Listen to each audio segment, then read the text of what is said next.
बोलिए। SSP convent school के online classes में आपका स्वागत है। आज हम लोग 9th के सामाजिक ज्ञान का अध्ययन करेंगे। इसका पहला टॉपिक है फ्रांसीसी क्रांति।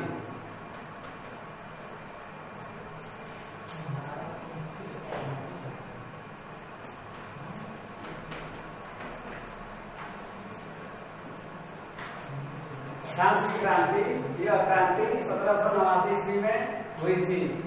इस क्रांति के कुछ निम्नलिखित कारण थे।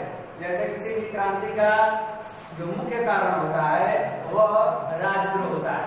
इस फ्रांस की क्रांति के भी यह मुख्य जो कारण है वह राजद्रोह ही था।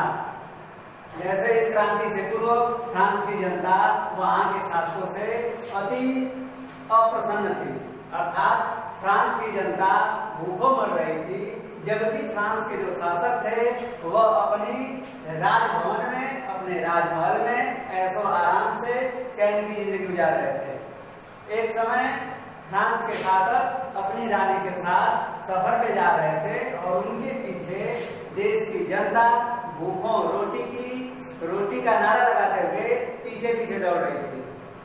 जब इस बात की खबर वहां के शासक और शासका को हुई तो उसकी रानी ने एक शब्द कहा कि अगर रोटी नहीं मिल रही है तो केक क्यों नहीं खाते।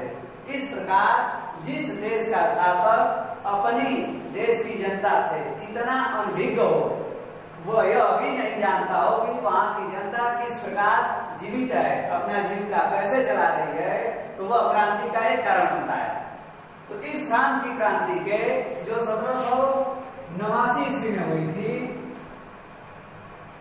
कई कारण थे। इस फ्रांस की क्रांति के कई कारण थे, जिसमें इसका पहला कारण है राजनीतिक कारण।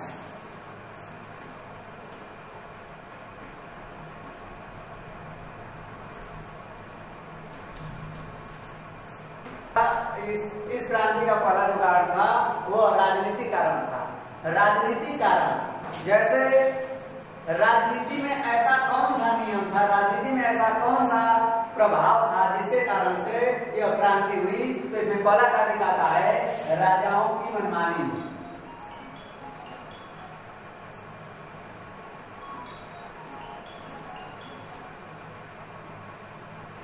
इसका फर्स्ट टॉपिक है राजाओं की मनमानी, अर्थात जिस समय फ्रांस की जनता भूखों मर रही थी, जिस समय फ्रांस की जनता को रोटी का अभाव था, उस समय वहां के जो शासक थे वह अपने मनमाने ढंग से राज कर रहे थे और जनता के ऊपर कर का बहुत बड़ा बोझ था।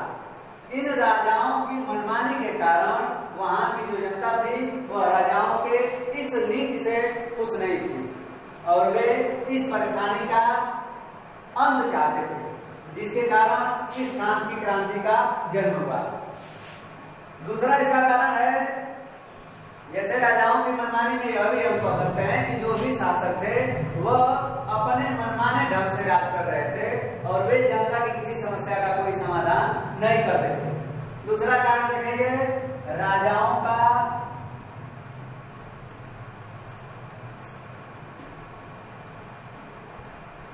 अपव्यय, अर्थात शासक वहां के किसानों से बहुत अधिक मात्रा में कर वसूली करते थे और उस कर वसूली से वे अपने खर्चे का वहन करते थे, जिसमें वे अधिक मात्रा में अपव्यय करते थे। जैसे लुई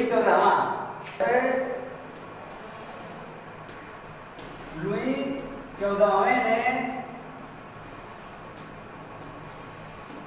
10 करोड़ का महल बनाया, जिसमें 18,000 लोग रहते थे और यह महल जो था वह वहां के किसानों, वहां के मजदूरों, वहां के गरीबों के कमाए हुए पैसे का कर वसूली से प्राप्त किया हुआ पैसा था।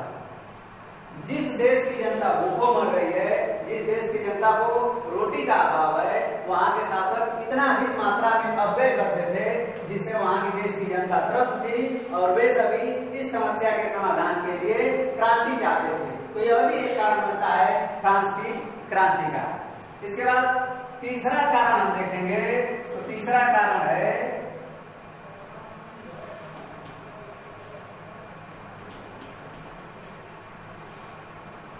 जो तीसरा कारण है उसमें आता है व्यक्तिगत स्वतंत्रता का अभाव।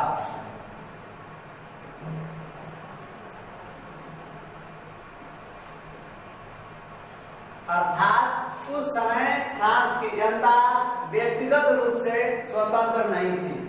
राजा के पास एक अधिकार पत्र होता था और वे उस अधिकार पत्र पर वहां की जनता द्वारा हस्ताक्षर करके उसे अपना गुलाम बनाते थे। यह विशेष अधिकार राज दरबार के विशेष लोगों को, कर्मचारियों को, सैनिकों को प्राप्त था और वह व्यक्ति जो राजा का गुलाम होता था वह अपने आप को स्वतंत्र चाहता था, वह अपने आप को स्वतंत्र घोषित करना चाहता था और इसीलिए वह राजा के खिलाफ था, इस सिस्टम के खिलाफ था और वह क्रांति चाहता था। इसलिए फ्रांस की क्रांति का एक मुख्य कारण था व्यक्तिगत स्वतंत्रता का अभाव। इसके बाद इसका जो अगला कारण है इसमें हम देखेंगे तो अगले कारण में आएगा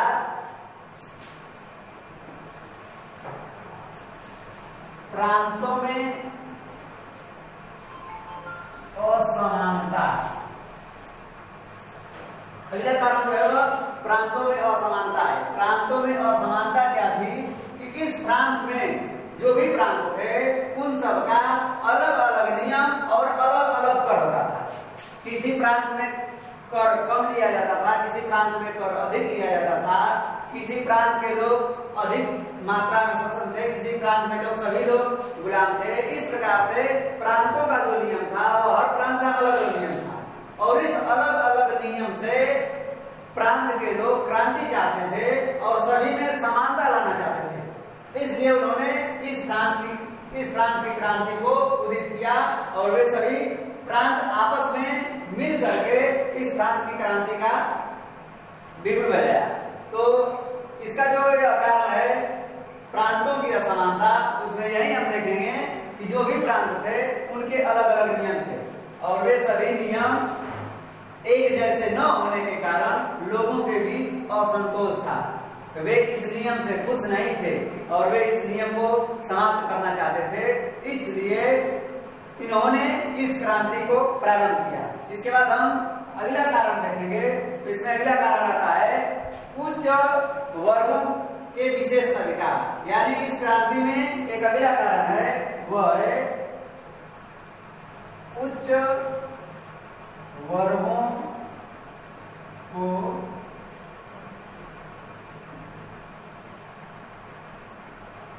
विशेष अधिकार। और इसमें उच्च वर्ग में वही लोग आते थे जो राजा के सदस्य हो, राज दरबार के सदस्य हो, राज दरबार के कर्मचारी हो, सैनिक हो या चर्च के पादरी भी थे। चर्च के जो पादरी थे वह भी उच्च वर्ग में आते थे और इनको विशेष अधिकार दिया गया था। वे निम्न वर्ग के लोगों से भेंट ग्रहण करते थे और उस भेंट में वे कर वसूली का कार्य करते थे और इसी से वे अपने खर्चे का वहन करते थे। तो जो निम्न वर्ग था वह उच्च वर्गों की इस विशेष भेंट से, इस विशेष अधिकार से दबा हुआ था और वे सभी चाहते थे कि यह जो विशेष अधिकार है वह समाप्त कर दिया जाए और निम्न वर्ग को इस उच्च वर्ग की गुलामी से छुटकारा मिले। तो वह निम्न वर्ग जिनकी संख्या जो थी वो 95% थी, वे सभी लोग मिल करके इस उच्च वर्ग के विशेष अधिकार को समाप्त करना चाहते थे और वे सब लोग भी इस क्रांति का एक कारण बने। इसके बाद छठवां जो कारण है वह था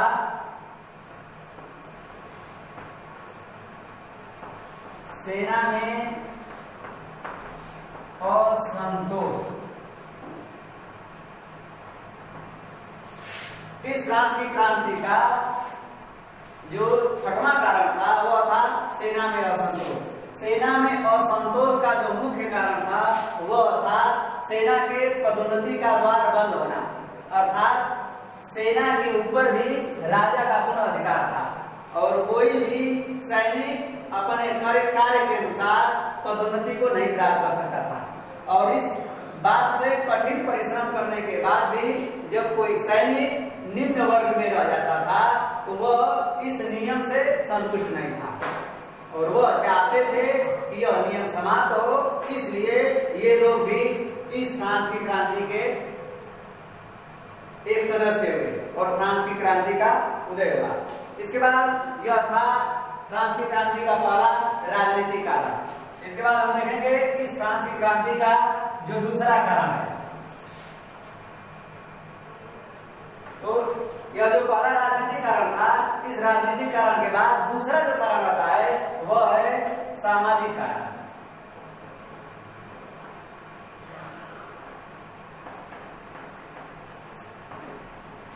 सामाजिक कारण, राजनीति में राज दरबार से संबंधित लोग थे, राज दरबार के नियम थे, शासक के पदाधिकारी थे, कर्मचारी थे।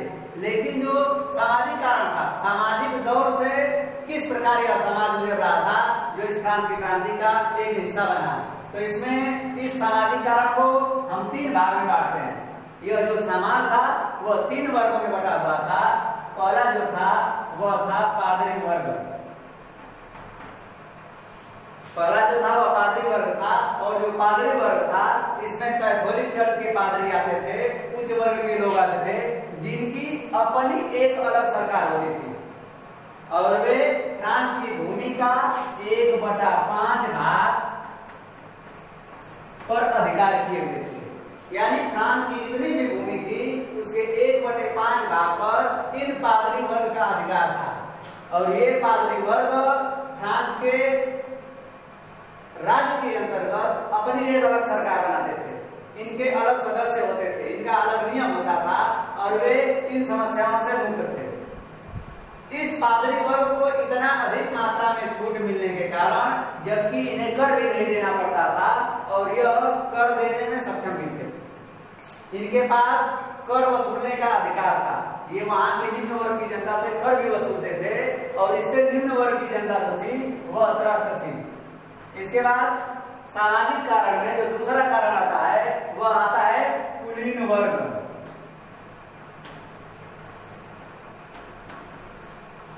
कुलीन वर्ग को देखें तो कुलीन वर्ग में उच्च वर्ग के लोग आते थे, बड़े बड़े सामंतों,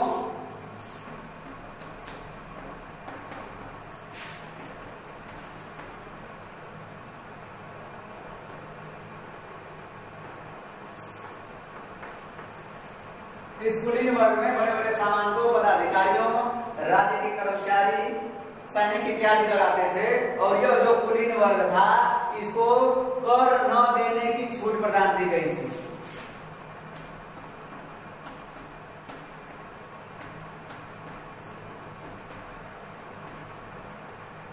इस कुलीन वर्ग को कर न देने की छूट थी। यह जो कुलीन वर्ग था वह उच्च वर्ग था, कर देने में सक्षम थे, यह राजा को कर दे सकते थे, लेकिन इसके बाद भी इनको कर नहीं देना होता था। ये कर से मुक्त थे, इनको कर न देने की छूट दी गई थी, जिससे निम्न वर्ग त्रस्त था। और निम्न वर्ग नहीं चाहता था कि ये कुलीन जो है, ये सामंत जो है, ये पदाधिकारी जो है वह कर मुक्त रहे और हम लोगों से कर लिया जाए। इसलिए वे सभी लोग भी इस फ्रांस की क्रांति का हिस्सा बने, और यह कुलीन जो वर्ग था वह भी फ्रांस की क्रांति में अपना एक योगदान दिया। इसके बाद तीसरा वर्ग जो आता है, तीसरे वर्ग में जैसे पहला वर्ग जो पादरी वर्ग था, जिसमें चर्च के पादरी आते थे, जो फ्रांस की भूमि का 1/5 हिस्सा ग्रहण किए थे। इसके बाद कुलीन वर्ग में सामंत थे, पदाधिकारी थे, सैनिक थे, उच्च वर्ग के लोग थे, शासक के करीबी लोग थे। लेकिन इसके बाद जो तीसरा आता है वह है जनसाधारण वर्ग।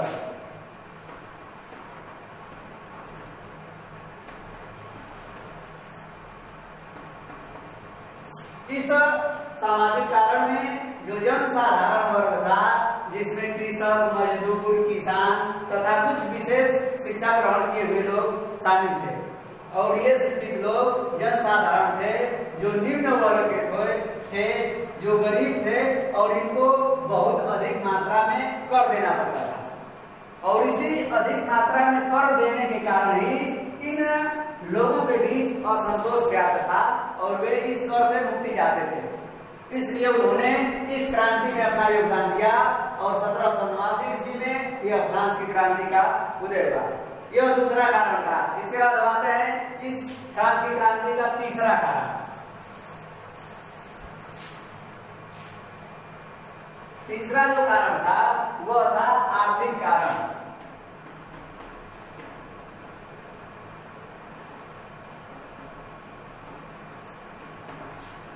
आर्थिक कारण में जब हम देखें तो सन 1788 से ही बार बार इंग्लैंड से युद्ध करने के कारण फ्रांस की जो आर्थिक स्थिति थी वह खराब हो गई थी। यानी फ्रांस जो था वह आर्थिक रूप से कमजोर हो गया था।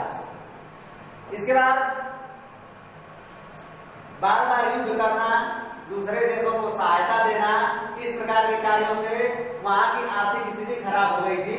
और इस आर्थिक कारण को हम कई हिस्सों में समझते हैं, कई प्रकार से इसको हम समझते हैं। जैसे जनता का आर्थिक शोषण, इसका पहला जो हिस्सा है वह है जनता का आर्थिक शोषण। इसमें हम यह देखेंगे कि जो फ्रांस की जनता थी, राजा द्वारा जनता का बहुत अधिक मात्रा में आर्थिक शोषण किया जाता था। इस फ्रांस की जनता से 80 से 95% का कर वसूला जाता था। यानी जो फ्रांस के निम्न वर्ग के लोग थे, जो फ्रांस की साधारण जनता थी, वे जितना अधिक परिश्रम करते थे, जितना अधिक उनको मेहनत मिलती थी, मजदूरी मिलती थी, उसका वे 80 से 95% तक कर के रूप में देते थे। और इतना अधिक मात्रा में शोषण होने के कारण जनता की जो आर्थिक स्थिति थी वह दयनीय हो गई थी। और वह जनता इस आर्थिक स्थिति से छुटकारा पाने के लिए वह शासक के विरुद्ध थे और वह इस फ्रांस की क्रांति में आना चाहते थे। वे इस क्रांति का एक कारण बने, वे इस क्रांति में सम्मिलित हुए क्योंकि उनकी आर्थिक स्थिति बिल्कुल खराब थी। इसके बाद जो दूसरा कारण था वह उच्च वर्ग के करों का मुक्त होना, यह भी एक आर्थिक कारण था। जैसे हम देखेंगे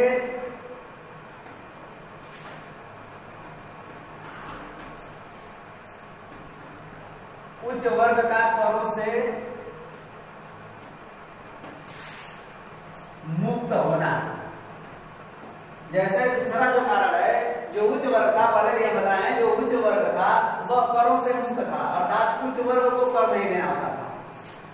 तो जब उच्च वर्ग को कर नहीं देना होता था तो यह जो निम्न वर्ग के लोग थे, जिसमें 95% जनता थी, यह जो निम्न वर्ग के लोग थे, यह इस उच्च वर्ग के करों से मुक्त के कारण वे त्रस्त थे, वे कमजोर थे, उनके पास आर्थिक स्थिति खराब थी, फिर भी उनको कर देना पड़ता था। और जो उच्च वर्ग था, इनको कर वसूलने का भी अधिकार था और यह कर देने में सक्षम थे, फिर भी इनको कर नहीं देना होता था। तो देश की जो जनता थी वह इन उच्च वर्गों की इस छूट के कारण भी इस क्रांति में सम्मिलित हुई और वे चाहते थे कि उच्च वर्ग से जो कर मुक्ति का यह अभिशाप है, उच्च वर्ग के ऊपर जो यह कर मुक्ति का जो नियम बनाया गया है वह समाप्त कर दिया जाए और हम लोगों को भी कर से मुक्ति मिले। इसलिए जो उच्च वर्ग का कर मुक्ति था वह भी एक कारण बना था इस फ्रांस की क्रांति को लाने का। इसके बाद तीसरा जो हम कारण देखेंगे, तो तीसरा जो कारण था वह अमेरिका को वित्तीय सहायता देना।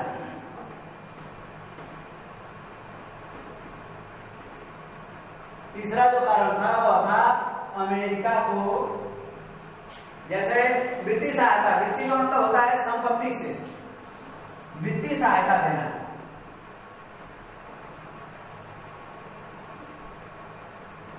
वित्तीय सहायता पीछे बताया कि 1789 में क्रांति हुई, 1788 में फ्रांस द्वारा इंग्लैंड पे कई वार किए गए, कई युद्ध हुए। फ्रांस और इंग्लैंड के इस युद्ध में ही यह फ्रांस जो था वह आर्थिक रूप से कमजोर हो गया था। लेकिन फिर आगे चल करके जब अमेरिका का इंग्लैंड से युद्ध हुआ तो उस युद्ध में फ्रांस ने अमेरिका की मदद की, क्योंकि फ्रांस चाहता था कि इंग्लैंड युद्ध को हार जाए और अमेरिका इस युद्ध को जीत जाए। अमेरिका को जीत दिलाने के लिए फ्रांस ने अमेरिका का सहयोग किया। तो जिस देश की आर्थिक स्थिति खराब थी, जिस देश की जनता भूखों मर रही थी, उस देश ने जब किसी दूसरे देश को वित्तीय सहायता दिया, यानी आर्थिक रूप से सहायता किया, तो फ्रांस की जो स्थिति को और खराब हो गई, और जब स्थिति दिन प्रतिदिन खराब होती गई तो वह एक क्रांति को जन्म दिया जो फ्रांस की क्रांति के नाम से प्रचलित है। इसके बाद इसका जो चौथा कारण है, तीसरे कारण में यही तीन आता है, जनता का आर्थिक शोषण, उच्च वर्ग के का करों से मुक्त होना और अमेरिका को वित्तीय सहायता। इसके बाद हम चौथा कारण बता देंगे। चौथा जो कारण था वह था दार्शनिकों का प्रभाव।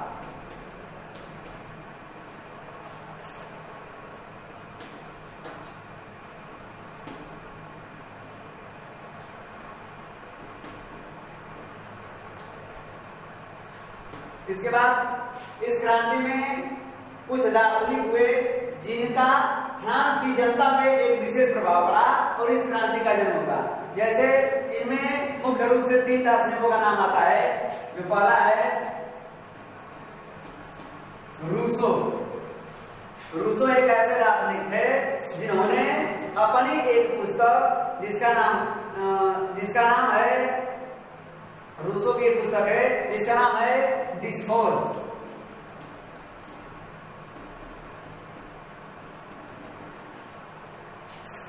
रूसो जो दार्शनिक थे, फ्रांस के दार्शनिक थे, उन्होंने एक पुस्तक लिखी जिसका नाम है डिस्कोर्स ऑन ह्यूमैनिटी। इसमें उन्होंने फ्रांस की जनता को संदेश दिया, जिसमें उन्होंने यह बताया कि मनुष्य जो है वह स्वतंत्र पैदा होता है और उसे स्वतंत्र रहने का अधिकार है। रूसो की इस शब्दावली से फ्रांस की जनता पर बहुत विशेष प्रभाव पड़ा और वे सब इस क्रांति को उत्पन्न करने में उत्साहित हुए, जागृत हुए और वे इस शब्द के अनुसार इस क्रांति को उदित किए। और इन दार्शनिकों में कुछ ऐसे भी दार्शनिक है जिनका नाम आता है जैसे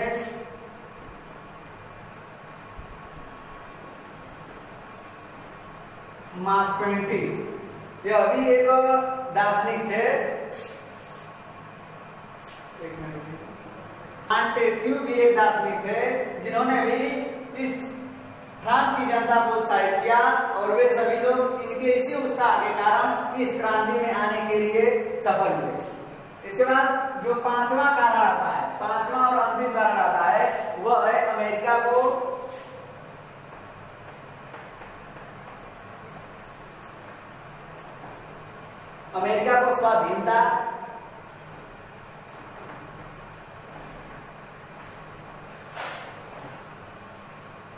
स्वाधीनता संग्राम, अमेरिका को स्वाधीनता संग्राम में सफल बनाना।